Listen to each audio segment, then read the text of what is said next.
Morning, everybody. In a few days. I have a very good reason for that.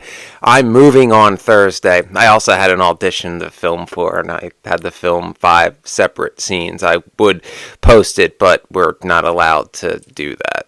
That's like a big no-no, posting your audition material on social media, because that's considered like belonging to the company. But nonetheless, I had to film it's for a hotel commercial, and I had to film myself getting out of bed, which, they mentioned something about pajamas, but I don't wear them, so I was in my underwear. I hope that's okay.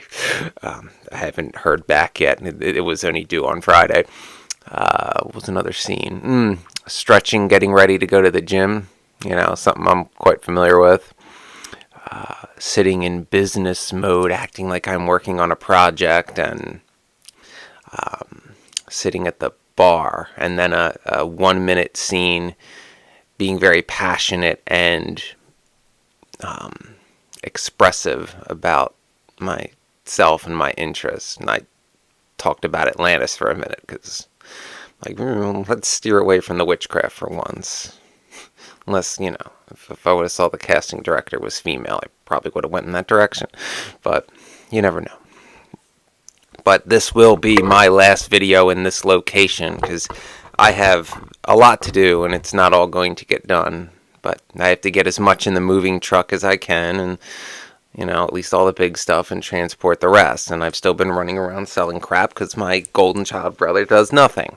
But we're going to get back to the roots of this channel for this one. So for those of you that like when I talk about my own personal experience as well, you're in luck, because a lot of this video is going to be that. And it's going to be long, because it usually is, especially when I get going. I don't know what I'm going to say. I just start talking. So this one will be how the narcissist ruins your life. Now, for those of you that dealt with narcissists and borderlines, we're all familiar with the abuse that you endure growing up in that situation. The day-to-day insanity, and how they get their supply. But what are the lasting effects? And I'm talking about the effects that still haunt you when you get away from that person, or that person dies. How it affects the rest of your life, how it affects your career, how it affects how other people perceive you, because this is much deeper than that. It's not just about the narcissist putting you down. It is, you must be kept down at all costs. You are a danger to the narcissistic ecosystem, especially if, you know what's going on and you make that known. Add to that if it's a good old boy system too, and you know all about that, and have a history of battling it, you're feared. You know things, and if you can gain any bit of legitimacy, their whole precious system's in trouble. So what do?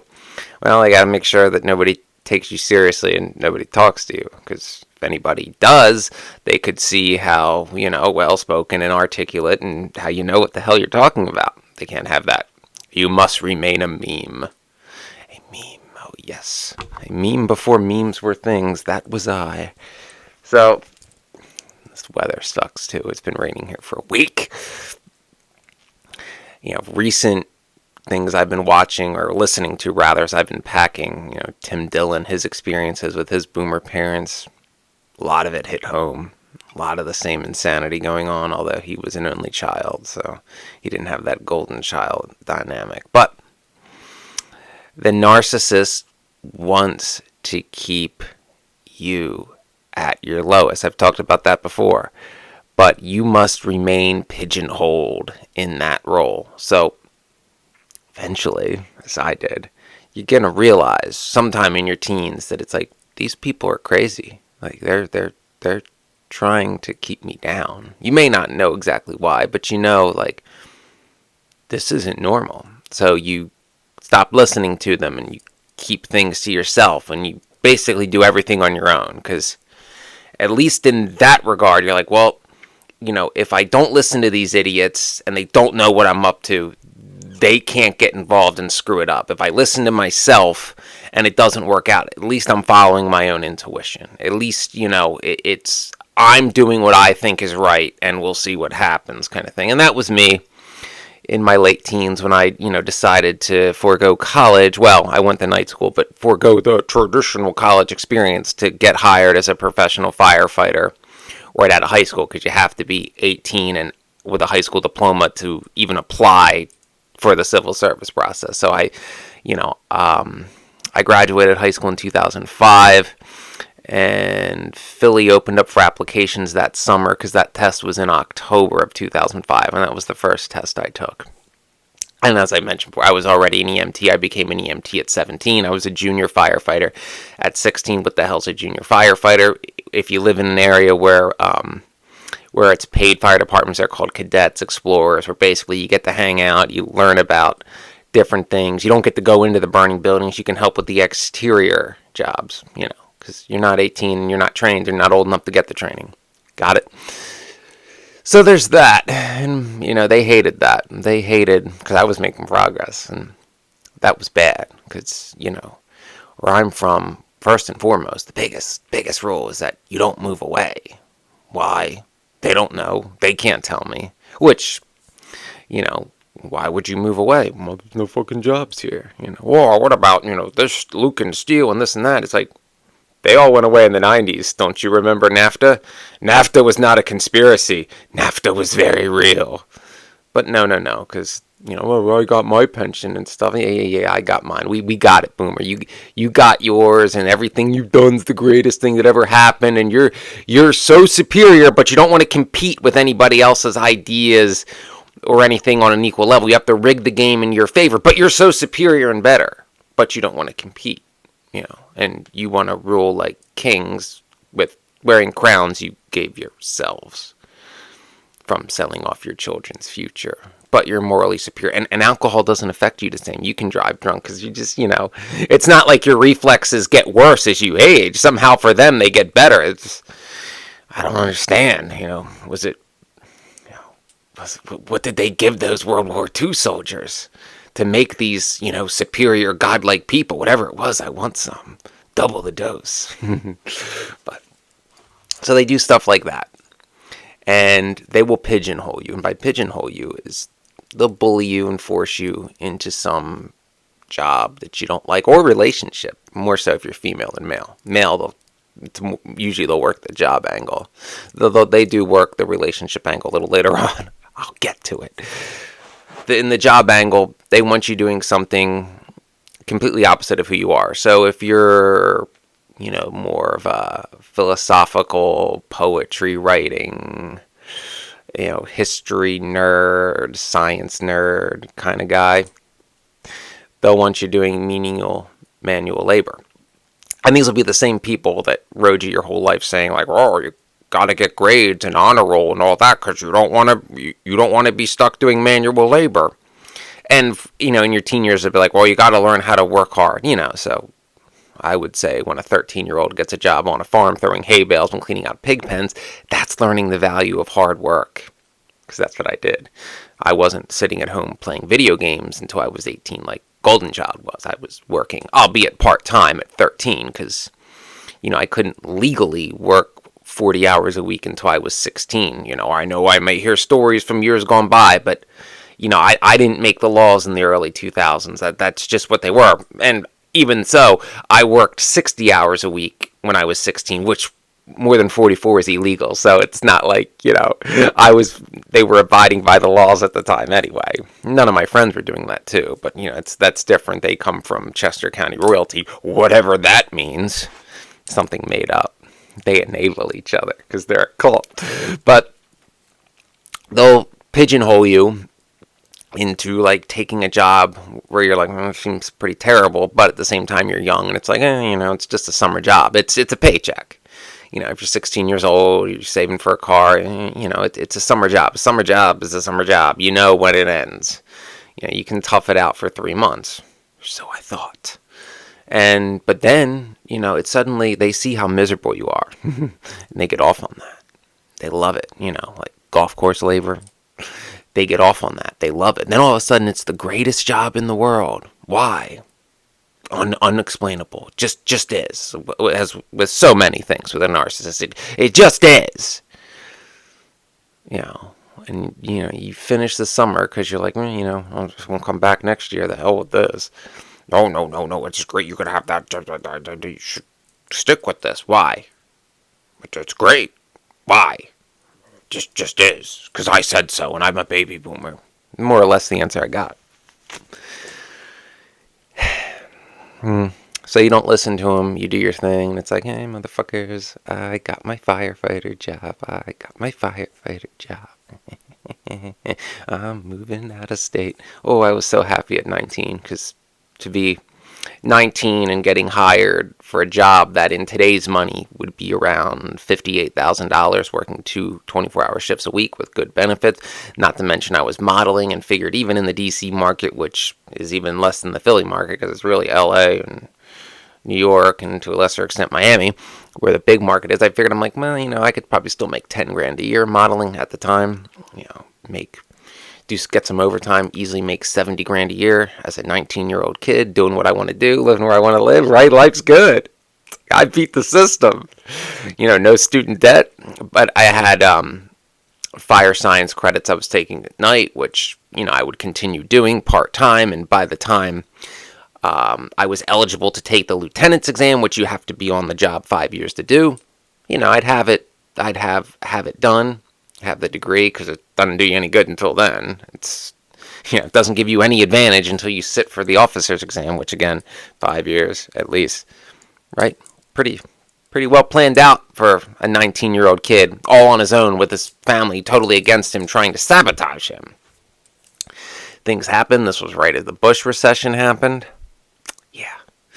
Yeah. So hiring freezes. For those of you that don't know, in any recession or any budget cuts in any city, the fire department is always first. So there was no hiring anywhere for at least 6 years. And trust me, because when you go on like city and county websites, you can fill out these job interest cards and they email you when you can apply for that job when it opens up. And I renewed those every year, and I was on them for about 12 to 15 different fire departments in a 4-state area, pretty much anywhere that had a paid fire department within a 4-ish hour drive in any direction. Some had residency requirements that I didn't meet, like Jersey, you have to live there. Philly, you have to live there now too, just to take the exam. Back in the day, you didn't. They changed it right when they opened up for applications. When I came back from Arlington, because I'm like, I got 80% of the certs and some stuff that isn't required that I have anyway. It's like, shoo in. Oh no, you got to live here for a year now. It's an interesting time to change that. I don't want to think too highly of myself, but I just put egg on the union's face about their whole good old boy network and, sweeping bullying and hazing and sexual assault and even rape under the rug, and I exposed it and talked about it on the news. It's like, yeah, that timing is awfully interesting. Awfully interesting. Again, I don't know, is my luck that bad, or were they like, we've got to find a reason to keep him out of here? He's dangerous. He knows things. He says things. He won't heal. It's like now he's even madder than before. So there's that. And I talked about all this in other videos, but never all at once. And I have important conclusions to come to. So, that whole thing happened. Ended up in Toronto for archaeology on a scholarship.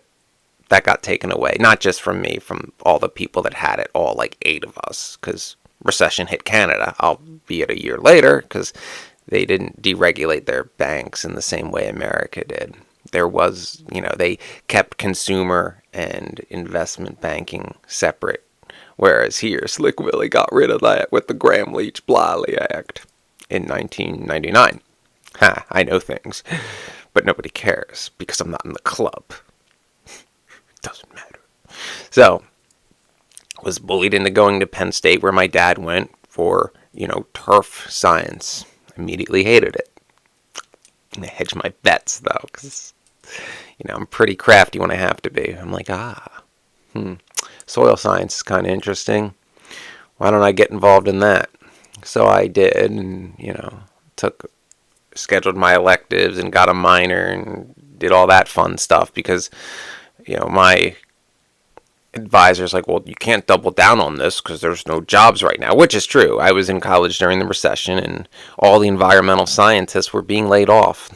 Difference between not hiring. It's like, no, we're getting rid of the people we have because nobody's building anything, because nobody has any money, because we're bailing out the banks and giving them bonuses. And that's the way it's supposed to be. Never question the status quo. The status quo is because it's supposed to be. And you are to worship it. But that's not a cult. No, no, no. No, no, no. So, ended up doing well in college, being recruited by a top 100 club, working major PGA events. Hated it. Like, was willing to do anything to get out of it. Because, who wants to work a job they hate that pays shitty, that has no room for advancement, that you find degrading 7 days a week from dawn till dusk? And you live on site. It was very, what I know now, it was very Sea Orgy. Yeah. You wear uniforms too. You're very cultish, very, very similar to what members of Scientology describe their time in the Sea Org. Now, I had, they're paid nearly nothing. We were paid shittily, but, there's student loans and stuff to be paid off and car insurance, so it didn't really go that far. But it's the greatest thing ever. Still, no one can tell me why. It's the greatest thing ever because it keeps me down and makes me consider going to drastic measures to achieve freedom from it. Got it? And that's where the narcissist wants you.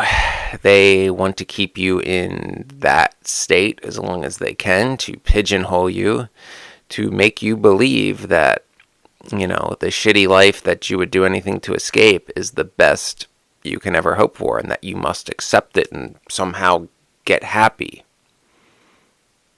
Pretty much what I was told. Yeah. That change is always bad. The status quo is always good. Things are always naturally the way they're supposed to be. Good old boys are gods, and if you call them out, you'll be vilified. I have been for 20 years, and I still do it anyway. But, see, there's, in the narcissist mind, there's no right and wrong, like sexual assault is wrong. No, it's, well, who did it? What was that? What clique was that person in high school? Who's their uncle? Who's their it's all about the clique in the land where high school never ends. Yes. So, where I'm from, and this is the narcissistic attitude of this place, who you are is based on who you were in high school. Nothing can ever change that. That is unchangeable. That is the only time that matters. And the golden child is always the golden child, no matter what the golden child does. The golden child can go to jail, drop out of college, have major drug problems, OD multiple times. He's still like Alex Keaton to these fuckers. Mr. Successful, and it's all bravado. His, success and intelligence, it's all bravado. It's all the fact that he, at one time, was a good bullshitter. Now he's a wannabe thug. Literally.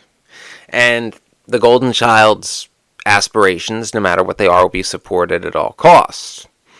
Like if the golden child is a wannabe mobster who sits in his room smoking weed and watching old gangster movies all day, the narcissist will enable that and give him money to start a shylocking business. If you're not familiar with what that is, because you're not from like Philly or New York, that's basically loan sharking, lending out money, and running numbers, which is illegal gambling, and of course drugs, because everything in organized crime now revolves around drugs. The days of, of protection rackets, I mean, they still exist, but the mob isn't what it was in my grandfather's time. Let's just say that. But they support that. Why? Well, because people know you.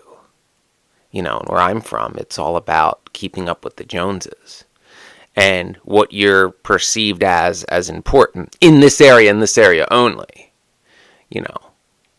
Not that it's going to happen, but if I were to achieve some modicum of success in the entertainment industry, either acting or modeling, and, say I get some minor role on a TV show in New York, that show that people actually watch, even if it's just like some recurring gig.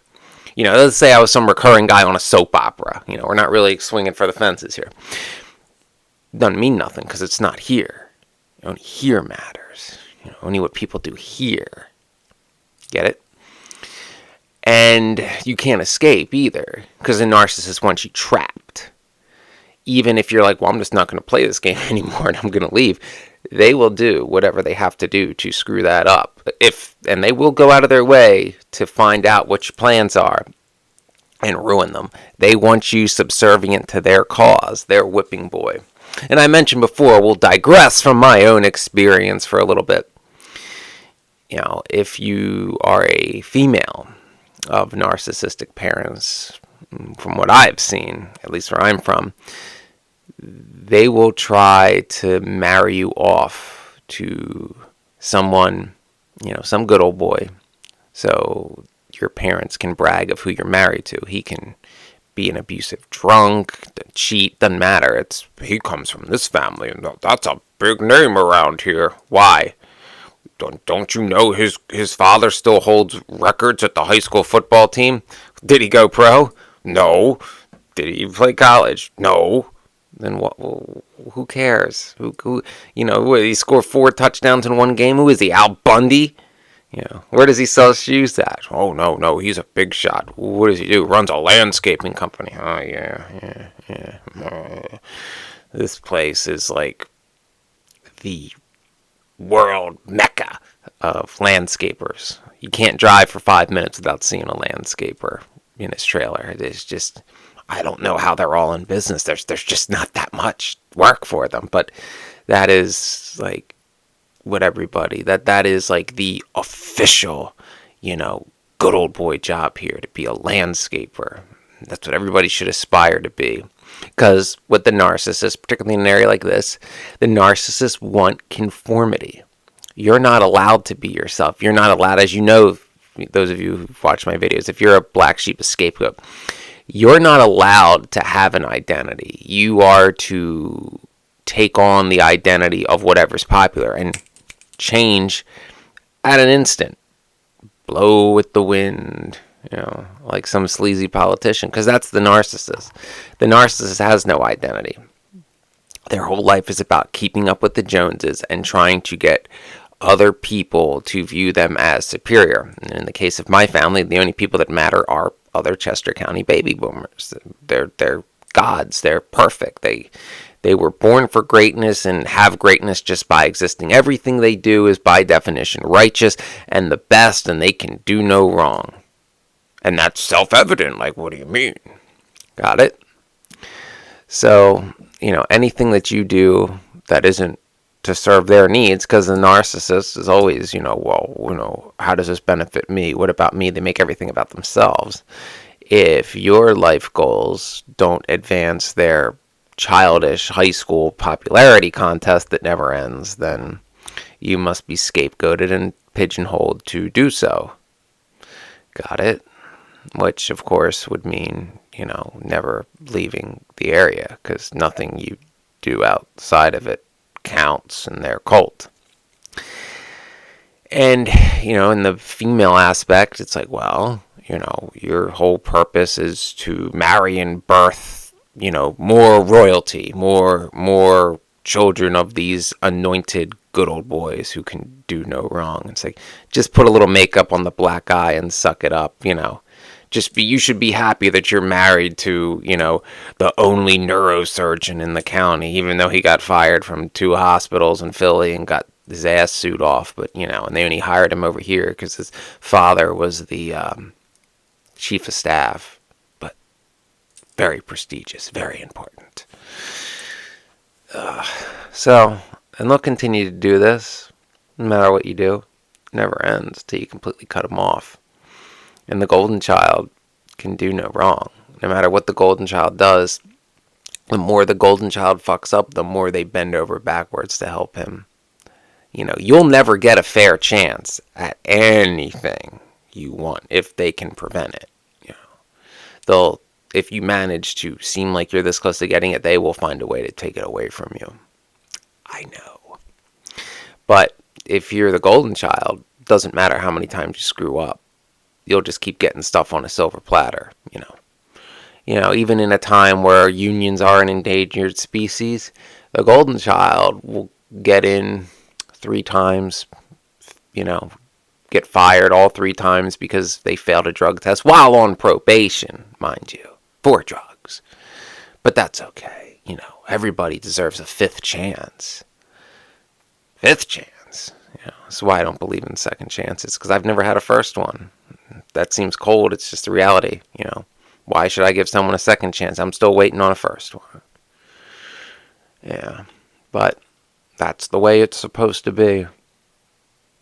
It goes to my struggles now with trying to find, some kind of work to supplement the meager existence I'm eking out in the entertainment industry, because it takes time and it's all about luck and knowing people. Oh God. But at least I get to audition, because in any other job I don't even get interviews and that, because I'm not in the club. But at least, it's funny. My best chance at, making a living, just scraping by, is in the most ridiculously hard industry to get into, only because it's the only one where I'm allowed to compete. Because anything else, it doesn't matter. It doesn't matter your experience or anything. The job application might as well have one question: who do you know? It's what? It's yeah, but so-and-so has 3 DUIs, no license, is on probation, can't pass a drug test, dropped out of high school. It's but I know his uncle. His uncle, good guy. Okay. They're not the same person. You do know that. The hell are you talking about? Everybody in that family the same. No. No. Not how that works. But, of course, I'm wrong. Because I'm me. I'm, by definition, wrong. Because the narcissist decided that long ago. And that's what the narcissist does. When they pick a scapegoat, there's no changing that. Those of you that are still trying, I'm going to prove the narcissist wrong, and, whatever, I'll do something, and they'll have to acknowledge you. No. They'll minimize anything you do and glorify anything anybody in their little club does. That's how it works. Even if they don't know them. If you, that's the other thing. When you're the scapegoat, you have no rights. People can abuse you, use you in any way possible. Won't get into, you can all figure that out, what I'm saying there. You have no rights. You're not allowed to speak up. You are a lesser. You are a second-class citizen to these gods because they say so. And they're omnipotent and infallible.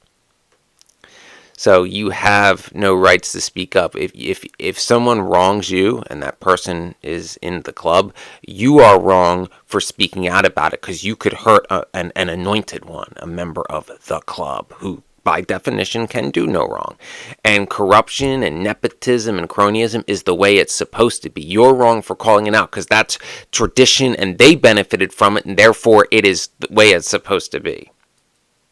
Got it? So that is the lasting damage of narcissistic abuse. The damage that doesn't die with the narcissist. The decades of slander that has been put into effect. Even if after the narcissist's death, people acknowledge what you've been saying for years to be true, the damage is already done. You can't undo it. Some things can't be undone. So that is the gift that the narcissist gives you for life, for no other reason than they chose you to be a scapegoat because you weren't doing enough for them, or you weren't what they wanted you to be. In my mother's case, I didn't turn out to be like a James Franco type, which is funny because I met him. I don't like him. We had to be separated a long time ago, but true story. Yeah. So, you remember, to a narcissist, you are a pawn. You exist only to serve them.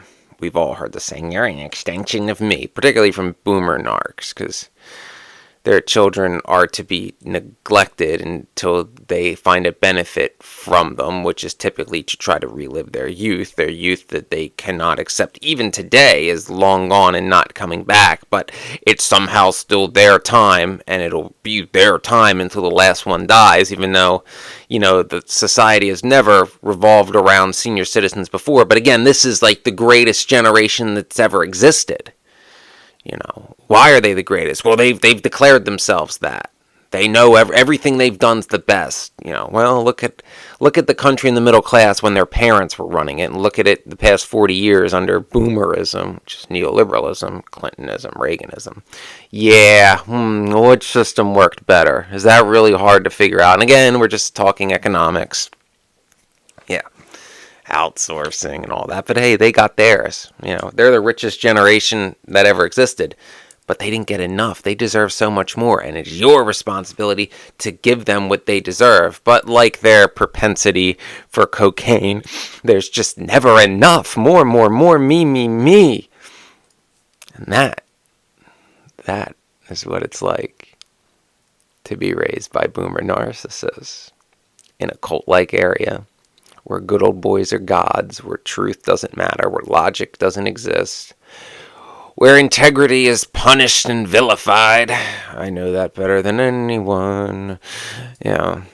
And things are the way they are, and that's how they're supposed to be because they say so, and how dare you expect them to even defend what they believe? They believe it, therefore it is right. Got it? So I hope that was enlightening, and hopefully I'll be back in a couple days when I get, maybe Friday by Friday I'll have things set up in my apartment. I don't know. I got a lot to do yet, and not a lot of time, and only me. It's an interesting journey. I was thinking the other day, I've never had anybody to rely on. Everybody I know that's doing well, it's like, oh, well, this person helped me out and got me a chance here, and this person, they all had someone help them at some time to get a fair shot that they didn't earn on their own. I can't even, go through the steps of where it's like, you have to do this to get this. It's like, all right, I did it, and a little bit more. Well, next person who says, well, they should be afraid of what I might do, but no, I don't have any, I don't know what it's like to have somebody you can actually count on. Never had it. No one's ever done a damn thing for me. I see people screw up time and time again and get bailed out, but me, I don't even get empathy for when I legitimately get screwed over. Most notably what happened in Arlington, because that's not my opinion. We had a judge involved, and that is the opinion of, the civil court. And not to mention the dozens of witnesses and affidavits and statements I have that back up everything I say too, and a 54-page investigative report. But nonetheless, I deserve no empathy. They side with the abuser because he's a good old boy. They never met him, but, they all stick together. Yeah. Existence is pain. I don't know if it's ever going to get better. I keep thinking that it's I don't know how it's exactly going to end, but it's going to be bad. It's going to be bad. Because I'll never, no matter what the consequences are, I'll never be a landscaper. I'll never do golf course maintenance, tree work. There's no consequence that I wouldn't rather face than to live that life again. Just saying. But that's how entitled of me, It's not like I, have a Bachelor of Science degree in a STEM field and graduated with honors or anything. Oh wait, I did do that. Yeah, but they'll minimize anything. Just like, I was doing a master's degree student's research tech and teaching assistant job as an undergrad. But of course, no, that can't be true. It's like, well, it's right here on my official transcript. Oh yeah, and here's a letter of recommendation from the professor who I worked for. Just no. Yeah. But, the golden child is still brilliant and the best because high school, like college, like, that college doesn't matter. High school's where it's at. Well, there is one person I can count on. She's not really a person. She's a goddess. See, hopefully my devotion and fighting on and walking this path alone impresses Lilith, because she can do anything. And that's been, the one person who at least shows me empathy. I know, and she's not known to be the nicest person. Although if she does like you, she's very protective. See, it's why, people got to stop talking bad about Lilith. She's actually, yeah.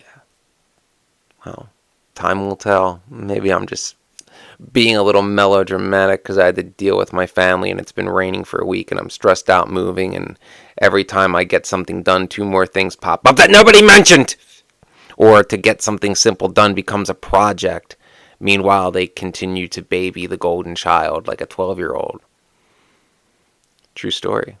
Probably going to have to use the sheriffs to get him out of the house. I know this is long, but I'm adding this point. With the narcissist, you are not allowed to be right. Even, someone as intuitive as me with a good track record. I'm not bragging. It's just when I predict stuff, they say INFJs are right about 85% of the time. Oh yeah, we are. So I predicted that, Mr. Golden Child, Mr. Big Shot wouldn't be, I gave him the deadline 4 months ago to be out by October 2nd. Why the 2nd? That seems weird because the 1st is a Sunday and you ain't getting movers on a Sunday. Not around here.